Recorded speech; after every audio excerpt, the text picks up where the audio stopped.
in the book, you explain that we've gone from a world where people are just doing outright climate denialism and global warming is a hoax. It's China. It's a Chinese hoax, to a more sophisticated kind of denialism where folks put forward solutions that basically just don't match the scale of what needs to be done to address the problem. And this is a bipartisan effort. So what should listeners be aware of in terms of the gap between where we need to be and where our current unified democratic government is, what the Biden administration is offering up? I mean, the gap is huge, right? It's gotten marginally smaller, but that doesn't, change the math very much around kind of what the bare math is. So, it is certainly better, right, to have a president who is not openly denying the climate crisis and is not rolling back regulations, like the lowest bar. And it's part of why I wrote the book, honestly, was going to climate talks the year after Donald Trump announced he was pulling out and seeing how low the bar was, which I think we're still sort of living with the results of. So I went to Bonn in 2017, after Trump had announced he was pulling out of Paris. And there's, Jerry Brown up on stage with an executive from PG&E, the electric utility, which has, been found responsible for the deaths of several people in California, for not upkeeping its lines, another story we can maybe get into. But anyway, they're just patting themselves on the back, basically, for saying, we believe climate change is real. We want to do something about it. We are committed to net zero. And it's, woefully inadequate. And even, I think the plans that the Biden administration has put out are woefully inadequate. And the consequence of the bar being so low, which I think is really a consequence of how successful sort of old school climate denial has been to, warp the debate and pull it so far to the right. Biden's plans are better than any Democratic administration, certainly better than any president, but, that's not nearly enough. I mean, just the scale of spending $1 trillion over 8 years is so small. It's so small relative to the scale of the crisis and relative to, the United States historical responsibility for this problem, which is huge. And so, I think there's been a sort of impulse among people in kind of mainstream media to heap a lot of praise on the administration just for, doing like the barest minimum of like restoring some rules that Trump rolled back, pledging some amount of funding that hasn't passed. But ultimately, we haven't had any climate policy yet. And I think that's important to recognize, right? We haven't gotten any legislation passed. Even, the rules at the EPA and other places where Trump really took a sledgehammer to stuff have not been fully restored. There are key appointments which could, do a lot on climate that are, not being filled. And there's a lot of power that the administration has that it's not using. Are there any good faith reasons for that? Are there obstacles to him filling those positions, or is it just general feet dragging? Yeah, I mean, hard to tell, like from the outside, kind of what the logic behind that is. But I mean, this happens in Democratic administrations, right? The amount of like court positions that Obama didn't fill at different levels of government, like there were positions that just were left unfilled. And, the Federalist Society, of course, is like very interested in filling court positions and has their dockets of people that they'll fill in. And so that kind of infrastructure doesn't exist on the same way on the left. And there are people who are trying to do that work. But yeah, and I think it's just, this trend that happens in climate policy where it's considered sort of in its own realm as apart from other parts of the policymaking process, right? And so climate is the thing that you make grand pronouncements on. It's a thing that you create big pledges around. There's been some movement on treating this as like an all-of-government approach, right, from the Biden administration. But we still have seen, especially at things like foreign policy and the State Department, this real sort of firewall put up between what's considered, to be sort of climate policy proper and, what the ways that the state actually needs to change in order to, to take account for this crisis and the effects it'll have. Journalists seem, I would agree, to be under pressure or feeling some kind of incentive to heap praise on the Biden administration for being better than Trump and in some cases better than any other Democratic candidate, despite the fact that the crisis is exponentially worse than it has ever been, because that's the nature of a crisis like this. What's more concerning to me almost is the extent to which there does seem to have been a certain shift in the tone of activists around this issue now that Biden is in power, where, and this is a little bit, it's hard to tease out what part of this is the media's fault because the media is covering the activism. But, you know, there's articles that laud the concessions that groups like the Sunrise Movement got during the Unity Commission. There's articles heralding, you know, the Sunrise Movement is an early winner in the Biden transition, you know, and these pronouncements are being made in the context where, to your point, Kate, we have no legislation, nothing's been passed. We have these statements of how much money is going to be committed to this project, and it's a large amount relatively. Sort of, but it pales in comparison to what someone like Bernie Sanders was offering up. I think it was 16 or 17 trillion dollars. 16 trillion, yeah. And that probably wasn't enough. And in that context, in the context of the Democratic primary, someone like Bernie's program was given an A by these groups, or A minus, whatever it was, and Biden's program was given an F. And now it's being characterized as, you know, the tone seems to be like we're joint partners in making this work. And the kind of, you know, intense adversarial fire that really put stuff like the Green New Deal on the map, with the protest at Nancy Pelosi's office and AOC famously spending her first day in Congress there. It's early days yet, but do you feel like there's been any shift in the way that advocacy has the advocates have positioned themselves now that we have a Democratic administration? Yeah, I mean, I think there's a couple different things happening. I mean, I would agree, like, with that assessment of where things are. And, you know, I talked to people in the lead up to the election, and, you know, when it became clear that Biden was going to win the primary, and the sort of talking points I heard, right, was that we are going to be protesting Biden. We have no illusions about who he is. We know what he's going to do, right? And there will be protests from day one. Obviously, a pandemic makes that more difficult. I don't think I don't want to understate that. Sure. But that really was kind of what I heard, you know, across the board from climate advocates in the lead up to the election, right? And we didn't see that happen, right? And I think, you know, part of that, right, is that folks who were firmly sort of on the outside of power, you know, got introduced to climate activism either during the Trump administration, where there was no sort of talking to be done to the administration, or during the Obama administration, where, you know, people were like in college, right? And we're not, you know, in a position to be talking to the White House, to be talking to people like Gina McCarthy. So folks are navigating what it looks like to like be on calls with the White House. And that's, you know, a genuinely strange thing, strange position to be in for, you know, folks who were kind of scrappy activists for most of their time. And I think this is optimistic to say this, but I think finally, you know, 100 days in, some of the sheen is wearing off. You know, I do think it's important to recognize that, like, Biden's climate plans, as sort of far off from the scale of the crisis as they are, would not be half as ambitious as they are without, you know, the sit-in for a Green New Deal, without Fridays for Future, without protest against the Keystone XL and Dakota Access Pipeline. There's been a sort of, without Bernie Sanders' campaign, there's been a drumbeat of things making climate, you know, demands have to be more ambitious, right? There's a reason why Joe Biden feels the need to say that we're going to spend $1 trillion on climate, right? And that's good to recognize. But yeah, as you said, we don't have anything. There's no proof that anything has happened. Yeah. I mean, that's the problem. Yeah. The incrementalism is the denialism at this point. And you can say that I'm just like a big mad lefty who's mad my candidate didn't win and all that stuff. In a lot of other contexts, okay, Brianna, Biden won. You don't get to have Medicare for all. Cool your jets. I mean, fine. Climate change is the thing, right?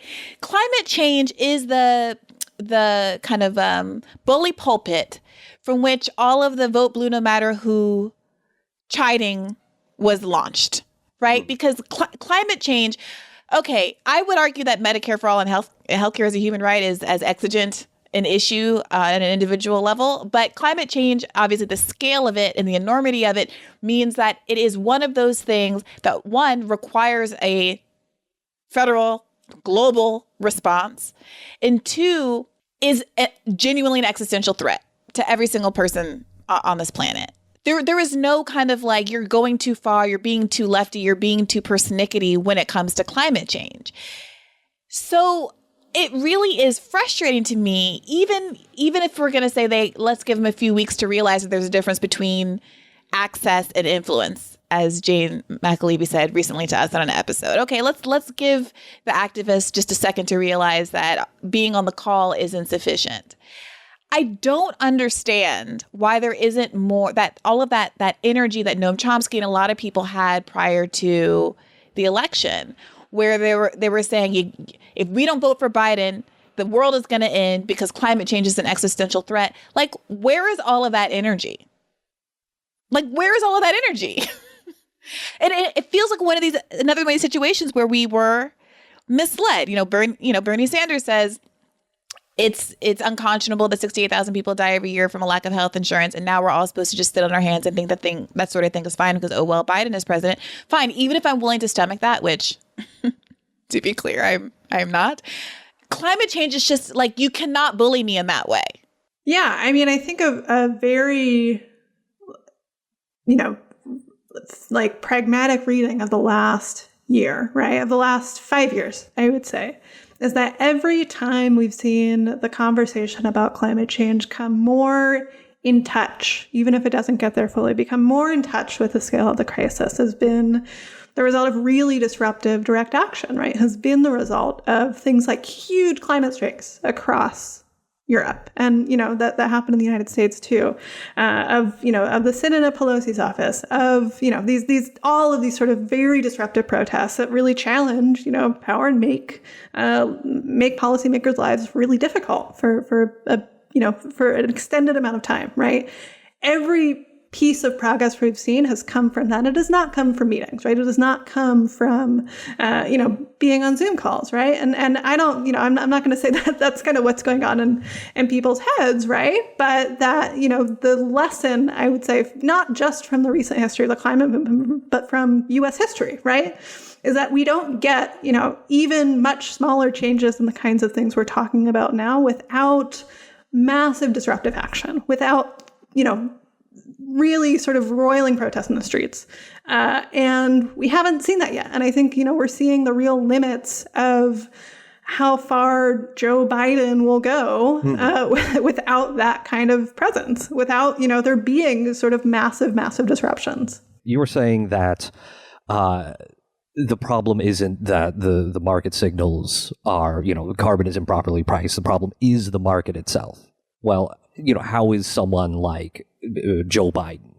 How is any government like this government, which is, for the time being, the only kind of government that we can imagine right now, or that we at least can see an electoral path to? How is any sort of government that is effectively subservient to the market and these, powerful, wealthy interests and the profit motive? How is that going to intervene? Yeah, that's a good question. I mean, the thing I would point out first is just that I think I don't think it's a fact that markets are created by states. They're a product of state policy at different levels. The United States, has all of these different market creating mechanisms, and international institutions where the U.S. has a huge sway over, things like trade policy, that play out in forums like the World Trade Organization, right? Markets do not exist without states, right? And that's the sort of big lie that a lot of companies, including the fossil fuel industry, try to say. I mean, the fossil fuel companies in particular are hugely dependent on massive amounts of subsidies, right? I mean, in the U.S., we pour roughly $20 billion a year at the state and federal level into the fossil fuel industry directly, and they cannot exist as they currently do without that support, right? They just will not exist. As much as 50% of oil, of oil developments are unprofitable without subsidies, right? And so it's not as if, that the markets are just doing their thing and the states sort of, have an obligation to intervene, right? It's that the states are creating markets actively, constantly. They're co-creating them, as, some people who study this more deeply than I do would say. And so I think state policy is essential. And I think one of the failures of one of the successes of neoliberalism, I would say, is in really limiting kind of what we think states can and should do. Mm-hmm. And so state policy can be, a hugely beneficial thing in people's lives, can be something which drives transformative changes, but there's a deep, deep pessimism about that, including from Democrats, including from, very progressive Democrats about what the scope of the state is. I mean, people have compared the American Jobs Plan to the New Deal, which is sort of laughable, right? I mean, the New Deal, for all of its flaws and contradictions, really took a very expansive view of state power, right? Both in cracking down on corporate power, making big moves around things like antitrust, but also, in just creating a welfare state virtually from scratch, and that's the scale of thing we need to do. Not just, we need big investment, not just that we need, better regulations, but that we actually have to have a conversation about how the state itself needs to change and respond to meet this crisis, which requires the state to do things that it has not done before, right? We haven't euthanized one of the most powerful industries on earth in recent memory, right? And that is, the challenge at hand is to dismantle the fossil fuel industry. And, capitalism is very deeply bound up in that. Well, that's kind of what I'm getting at. The limits of this current policy regime. We can call it the Biden policy mm-hmm. regime, but, a big part of that is the essentially, far conservative judiciary. And exactly, at what point would the most effective intervention come? Is it changing this entire policy regime that's, been built up over the decades? Yeah. I mean, it demands a lot more creative thinking about what the state can do. We're talking nationalization here? Like, come on, hit us with it. We're not afraid. Yeah. I mean, I think that's the type of thing that has to be on the table. And I, talk about it in the book is nationalizing the fossil fuel industry, which should be a pretty straightforward proposal, right? Insofar as they have shown absolutely no willingness or interest in meeting this crisis and dramatically changing their business model and are just, screwing people over, firing tens of thousands of people, raking in support from the U.S. government to do that. Things like public ownership of electric utilities, which have been, part and parcel of all of the same sorts of climate denial that the fossil fuel industry has participated in over the years. A federal job guarantee, right, which has been a historic demand of movements, for dating back decades, was core to the Democratic Party's platform until 1980, and is just off the table. The idea of hiring people directly is a sort of foreign, weird concept to, quote unquote, progressive policymakers. Unless it's hiring them to be in the military to go and grab oil from elsewhere. Right, exactly. That, the U.S. military is the closest thing we have to a federal job guarantee. And that's just, those are a couple things that I draw in the book. But, it's just the comparisons to like FDR and LBJ are really absurd, I think. So what are the real life impediments? I mean, politically speaking, I think we can all kind of frame out the arguments that are going to be lobbied out, thrown out there against, oh my gosh, this is socialism, don't take over the industry, blah, blah, blah. But just assuming a world where nobody cared because there was actually enough narrative work done to make the scope of the crisis clear to people involved. It feels like the kind of the unspoken part of these conversations is the amount of money in terms of lobbying efforts and purchased influence that is going on a bipartisan basis, and which you talk a lot about in some of the early chapters, and the degree to which so much of our legislation, our rulemaking, PAYGO, which is a Nancy mm-hmm. Pelosi special, is significant, a major obstacle to environmental reforms. And a lot of these other kind of built-in, EE11, blah, blah, blah. The environmental rule that makes it so that you have to do a cost-benefit analysis mm-hmm. for any regulation.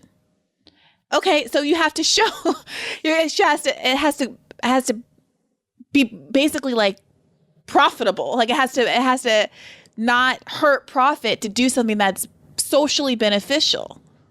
Is it nuts? Like it's nuts. Yeah. Oh, okay, yeah. You can sprinkle a little bit of carcinogen so long as I can prove to you that the value of producing this carcinogen is more valuable than the lives that are lost mm-hmm. or harmed. as a consequence, which we all know is something that is very, very difficult to measure. Yeah. Yeah. And it's so deep. I mean, the amount of fossil fuel money just sloshing around Washington and state capitals around the country is just immense. I mean, there's so much money, but it's not, it's not only right that whenever a climate bill comes up, that ExxonMobil and the American Petroleum Institute and all of these, sort of bad actors pour money into lobbying efforts, into advertising campaigns, into fighting those measures themselves.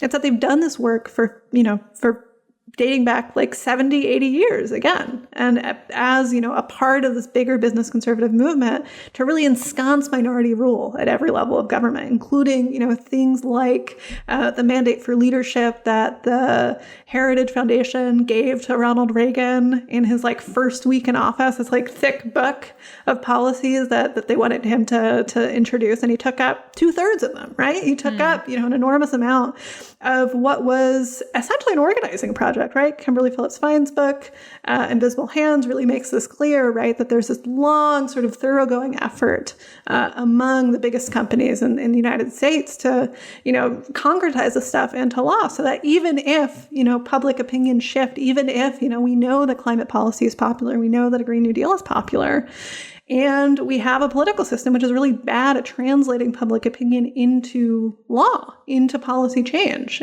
And that's not an easy, problem to fix, right? The U.S. Senate is not an easy problem to fix. And, I don't want to make it seem like dealing with climate change is easy, but it really does root back to these very, very anti-democratic institutions that surmount so many barriers to doing, the bare minimum of what's needed. Well, one of the points you made earlier was that when we have seen change, particularly in lots of instances outside of the country, it has been as a consequence of mass strikes and other kind of movement efforts. Can you maybe walk us through an example or two of what that looked like, and, can you talk about whether or not you can anticipate something like that ever happening here and under what conditions? Yeah, I mean, in the book, I cite this research from Raj Patel and Jim Goodman, looking back at the New Deal, right? And the incredible strike wave that happened through the 1930s. So in 1937, there were 4,500 strikes across the United States. It's incredible strike wave that happened. And that pushed the New Deal to be kind of what we remember it today, right? Without the sort of threat of open revolt, it's very unlikely we would have seen, half of the sort of long-lasting changes we got to the United States, things like Social Security. And, that was in part the result of the Wagner Act, in part the result of just massive suffering on behalf of a lot of people. And that, really sort of changed the face of this country, changed the built environment of this country every day, Practically, we walk through things that the New Deal built. And that, was a result of workers' power. And, that is, again, a sort of lasting legacy of this assault on democracy on behalf of, the neoliberals to kill unions, right? Unions are institutions for working class power that can make those sorts of things possible. And, I think things like the PRO Act go a long way toward helping rebuild union power. But I think without a strong trade union movement, honestly, it's very hard to imagine that level of mobilization or some other kind of institutional support, right? I mean, the benefit that the right has is that their billionaires are acting in their class interest, right? And that when, somebody like Charles Koch raises money to, flood into state legislatures to flip them, he's doing so on behalf of his own class interest. There aren't that many billionaires who are at all, have an affinity for any sort of progressive projects. And if they do, they're a little kooky, right? Because that's not what they, that's not serving their interests. Certainly, fingers right? crossed, Melinda Gates. Oh my God, Jesus. and historically, unions have been a check on that as sort of institutions that can, put money into both, strikes and protests, but also into thought production and ideas and, and changing sort of public policy debates. And so it was very smart to break unions. It was very smart for Reagan to fire the air traffic controllers in 1984 as a sort of symbolic show. And it's Chicago school indoctrination that you talk about, world leaders being brought to the States and being inculcated with this, these neoliberal economic theories and then exporting them to the rest of the world. I mean, the level of it is so deep as to feel overwhelming. And then when we get into this conversation about the power of unions, then it becomes a cyclical, frustrating thing in and of itself, because yes, we should pass the PRO Act, but it's hard to pass the PRO Act because the nature of the Senate, and they won't get rid of the filibuster, and on and on and on. And that's where we get into this morass. And it feels like we're stuck in this tar pit where the left is very good at diagnosing all of the problems. But the thing that kind of goes unsaid is, what can we do? If all of our hands are tied with all of these kind of more traditional means, and I'm going to count, union organizing as one of those more traditional means of how we advance our causes. At what point do we start calling for, wildcat strikes? At what point do we hope for the kind of uprisings that have happened somewhat relatively more spontaneously in other parts of the world? At what point do we have an expectation that some of our political leaders or extra political leaders, movement leaders, start calling for people to boycott things, congregate in places, divest from things in ways that draw attention, at very least, to the scale of the problem and the gap between what our elected officials are willing to fight for and what the overwhelming majority of Americans want? Yeah, I mean, I don't have any magic answers, unfortunately, but I guess we got to keep doing this show then, Bree. No, but seriously, I don't think that any of us have answers. But I just, and I don't mean to beat a dead horse with this, but at a certain point, one has to ask. I mean, our progressive leadership, who we admire, who have done a lot, I should say, and who I don't necessarily think are ill-intended in the least, but I think they are largely feeling powerless because of all of the barriers that you just described. I will recognize my own relative lack of knowledge about a lot of particularly global uprisings of various sorts. But, at one point in the book, you describe various international efforts where the people were like, no, we reject this. And then there's some pushback of a violent nature. But that doesn't seem to be this kind of, we grew our labor base from 9% to 30%. And then we were able to have an action that resulted in, legislative changes. It was more of these, you pushed us a bridge too far. And so we're all on the streets, and you got to respond in some kind of way. The government has to respond in some kind of way. And it feels like we don't even have that kind of cultural memory in the United States of feeling empowered to push back in any way other than through, or I should say, with the permission of a very narrow and discrete tier of leadership that seems to be invested in the current administration because they get to be on the calls and in the room at this point. And what we saw before there was this administration, before they were in the room, was a little bit more of that activity and, we're going to do a sit-in. Do you know what I'm saying?